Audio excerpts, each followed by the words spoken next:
Good evening, and welcome to Pakistan Today News from our London studio. I'm Chris Taylor. We begin in Islamabad, where an anti-terrorism court has delivered a major verdict in a high-profile digital terrorism case. On Friday, ATC Judge Tahir Abbas Sipra sentenced Adil Raja and several others to 2 consecutive life terms each for attacks against state institutions. The convicts include Adil Raja, Haider Mehdi, Wajahat Saeed Khan, Sabir Shakir, and Moeed Pirzada. In addition to the life sentences, the court handed down further prison terms totaling 35 years and imposed fines amounting to 1.5 million rupees for related offenses. Prosecutors presented testimony from 24 witnesses, and the trial continued under anti-terror laws even in the absence of the accused. Turning now to the federal government, the federal cabinet chaired by Prime Minister Shehbaz Sharif has ratified a series of key economic and legislative decisions aimed at reinforcing Pakistan's reform agenda and stabilizing the economy.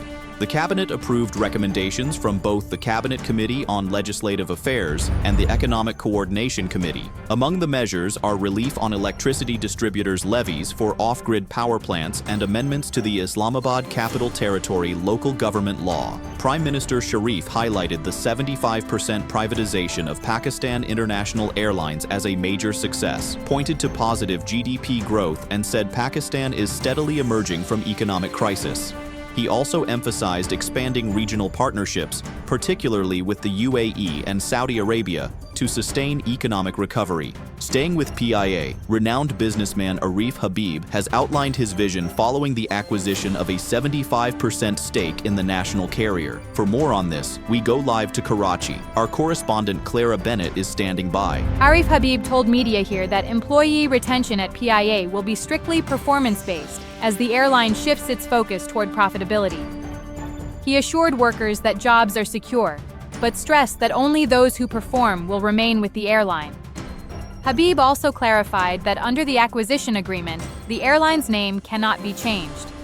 He emphasized PIA's importance for overseas Pakistanis and for Hajj and Umrah travel, adding that his consortium aims to make PIA the preferred airline for Pakistani travelers. Thank you, Clara, for that update from Karachi. Now to the United States, where President Donald Trump has announced the withdrawal of National Guard troops from Chicago, Los Angeles, and Portland. The decision follows a series of legal setbacks, including a U.S. Supreme Court refusal to allow the deployment in Chicago and lower court rulings that limited Guard operations in Portland and Los Angeles. As a result, most troops had already been pulled back. In social media posts, President Trump claimed the Guard's presence helped reduce crime and warned they could return in a stronger form if crime rises again. Local and state leaders, however, welcomed the court decisions, saying they upheld constitutional limits on federal troop deployments. In regional diplomacy, Pakistan's Foreign Office has reiterated its firm support for China's stance on Taiwan. Foreign Office spokesperson Tahir Andrabi said Islamabad considers Taiwan an inalienable part of China and will continue to adhere to the One China principle. The statement comes amid recent Chinese military drills around the Taiwan Strait that have heightened regional tensions. While the United States has criticized Beijing's actions and urged restraint, Pakistan's position underscores what it describes as its ironclad strategic partnership with China. Meanwhile, U.S. President Donald Trump has warned that Washington may intervene in Iran if authorities violently suppress ongoing peaceful protests. In a social media post, Trump said the United States is locked and loaded and ready to go to protect demonstrators. The remarks come as Iran faces its largest protests in years over economic hardship, with reports of deadly clashes in some provinces.